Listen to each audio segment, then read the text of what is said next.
Bugün 10 Aprel İnşaatçılar Günüdür. Biz də bu peşənin sirlərinin öyrənildiyi məkanda Memarlıq və İnşaat Universitetindəyik. Görək gələcəyin inşaatçıları burada necə yetişir?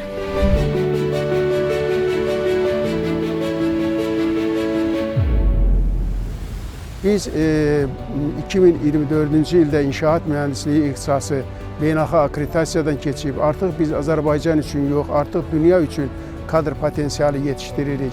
Bir sıra ölkələrlə ikili diplom proqramları həyata keçiririk ki, bunlar bizim inşaat sektorunda kadr potensialının gücləndirilməsinə və respublikamızda bu sahədə daha yaxşı kadrların yetişdirilməsinə öz töhfəsini verir. Bir sıra laboratoriyalar açmışıq ki, bunlardan 4-ü layihələndirmə laboratoriyalarıdır ki, biz burada tələbələrə müasir texnologiyaların tətbiqi ilə, müasir mühəndisi proqramların tətbiqi ilə tədrislər aparırıq ki, bu tələbələr günün çağırışına və dövrümüzün BIM texnologiyalarının tətbiqi dövrünə də hazır olurlar ki, bunlar istehsalat sahəsinə gedən zaman, əmək bazarında öz yerlərini tutan zaman bu proqramlardan aldığı tədrislər onların işlərinə köməklik göstərir. Qrafik bu hissədən qalxacaq və artıq sınana yaxın nümunə qrafik aşağı düşəcək və nümunə sındığı anda cihaz dayanacaq, bizə həmin nümunənin 28 gündən sonraki möhkəmliyini,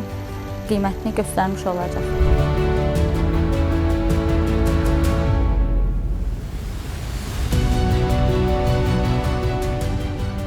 Marağım böyükdür. Mən hətta belə deyərdim ki, birinci sinifdə hər kəsə verilən sualdır, gələcəkdə nə olacaqsan?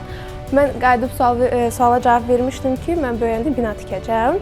Bu da hardan irəli gəlir? Ailədən. Ailəm bu işlə məşğuldur və ona görə mən uşaqlıqdan bu sahəyə qarşı çox böyük bir sevgim var və bu sevgim get-gedə böyüyür. İnşallah gələcəkdə də daha böyük layihələrə imza atmağı fikirləşirəm. Biz universitetdə həm nəzəri, həm praktiki biliklər əldə edirik. Nəzəri bilikləri universitet müəllimlərimiz çox qəşəng şəkildə keçirirlər. Praktiki biliklərə isə bir çox layihələrə getmişik, görmüşük. Müəyyən praktiki biliklər əldə etmişik. Təsəvvür eləyin ki, bu bir binadır, oturub yerin üzərində. Bu isə qruntdur. Zəlzələ vaxtı necə eləyir? Baxın, yer gedir, görürsünüz, ora qoyduğunuz bina isə hərəkət eləmir.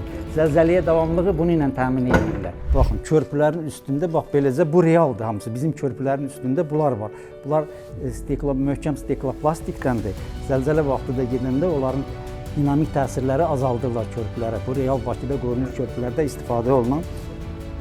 Baxın, kafedra olaraq, kafedramızda bütün şəraiti yaratmışıq, laboratoriyalarımız, sonra layihə praktikasını öyrənmək üçün layihələndirmə dərsləri əlavə eləmişik ki, bu vaxta qədər, 20-ci ilə qədər həmin təcrübəni tələbələr kənarda eləyirlərdi, artıq kafedra şəraitində eləyə bilirlər, bu da çox gözəl effekt verir. Amma yenə bir daha təkrarlayıram, təhsilin dəyərinin yüksəlməsi üçün təhsil verən də, təhsil alan da eyni bir yerə vurmalıdır. Yəni, hər ikisinin arzusu olmalıdır.